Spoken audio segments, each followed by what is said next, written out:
So our commute begins here on the West Coast in Vancouver, where Bella and I would board the train at Pacific Central Station and begin a journey of over 2,500 kilometers east towards Winnipeg on board the legendary Canadian.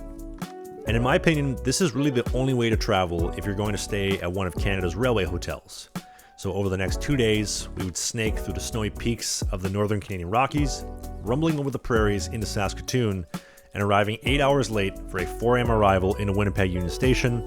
And after a short, brisk walk in the snowy -30 night across Broadway, we would walk into the grand lobby, check in, and head up to the 6th floor for our stay in one of the best rooms you can get at the Fort Garry Hotel.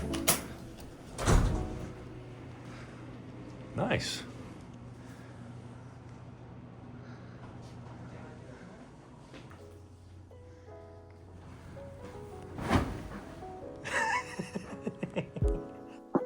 So it was a bit of a long night with the late arrival on the train, and as I mentioned earlier in the intro, last year I took my mom here for her birthday, and if you saw that video, you know that the Fort Garry's main restaurant is the Oval Room, and it's absolutely beautiful.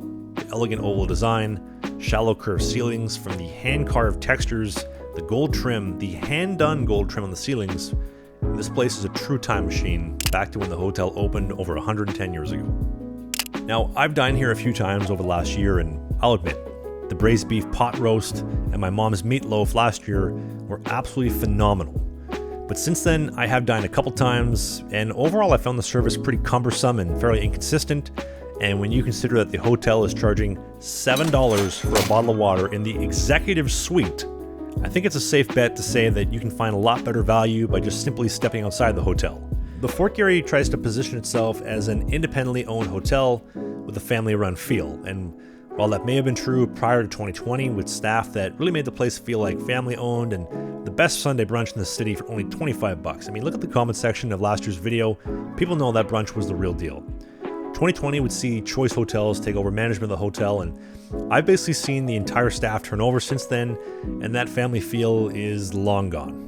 I get it though. Choice Hotels is a budget hotel brand, and it's tough to beat $170 a night to stay at one of Canada's most historic hotels. But if you compare that to just 500 kilometers down the road at the Best Burl in Saskatoon, where the culinary experience was flawless with their brand new chef, they have a hot tub, they have a pool, and most importantly, they have that same family feel for that same $170 price tag.